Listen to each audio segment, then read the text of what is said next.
మోకాళ్లలో గుజ్జును పెంచి నొప్పిని తగ్గించి సర్జరీని దూరం చేసే ఫ్రీడమ్ వాక్. ప్రజలందించిన ఈ ఘన విజయం కక్ష సాధింపు రాజకీయాల కోసం కాదు, పగ ప్రతీకారాలు తీర్చుకోవడానికి అంతకంటే కాదు. వారు మనల్ని మనస్ఫూర్తిగా నమ్మి అఖండ విజయాన్ని అందించారంటే వారికి అత్యుత్తమ పాలన ఇవ్వాలని చెప్పడమే.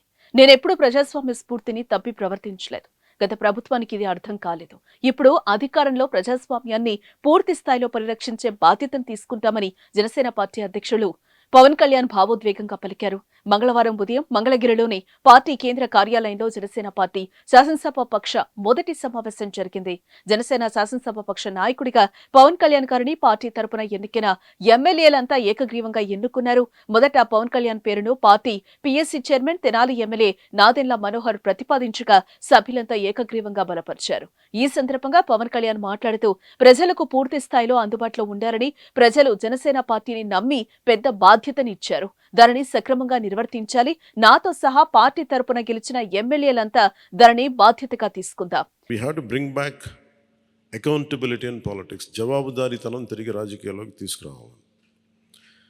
గొడవ పెట్టుకునేటప్పుడు అంటే మనోహర్ గారు మేము చాలాసార్లు మాట్లాడుకున్నప్పుడు cooperation and confrontation is a part of democracy. సహకారం, సంఘర్షణ, ఎప్పుడు సహకరించాలి, ఎప్పుడు సంఘర్షించాలి అనేది అది ఆ సమస్యలను బట్టి వాటిని బట్టి. అంతేగాని ప్రతిసారి పోయినసారి ప్రభుత్వానికి కూడా చెప్పాను, మేము చాలా కన్స్ట్రక్టివ్గా ఉంటామని చెప్పి వాళ్ళకి అర్థం చేసుకోలేదు. నా మాట, నా డెమోక్రటిక్ స్పిరిట్ని వాళ్ళు అర్థం చేసుకోలేదు ఆ రోజు. అలాగే ఇది కక్ష సాధింపులకి సమయం కాదు. అది ఇంత ఘన విజయం ప్రజల నిర్మాణానికి, లేదంటే వారికి అభివృద్ధికి, వారి అభ్యున్నతికి తప్ప ఇది ఒక వెండెట్టా గేయం కానీ, లేదంటే పగా ప్రతీకారాలు తీర్చుకోవడానికి గతంలో ఇలా చేశారు కదా మనం ఇలా చేయాలి, అలాంటి ఆలోచన ధోరణిని దయచేసి మనందరం దాన్ని ఎంకరేజ్ చేయకండి దయచేసి. అలాగే చాలా చాలా క్షేత్రస్థాయిలో ప్రతి ఒక్కరూ అందుబాటులో ఉన్నారు నాతో సహా.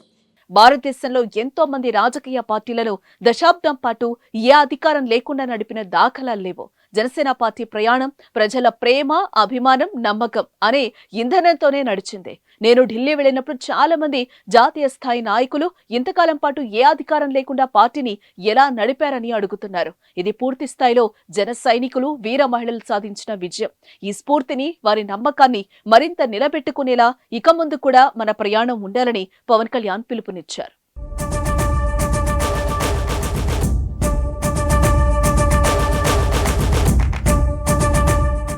సుమన్ టీవీలో మీ పర్సనల్ అండ్ బిజినెస్ ప్రమోషన్స్ కోసం కింది నెంబర్కి కాంటాక్ట్ చేయండి.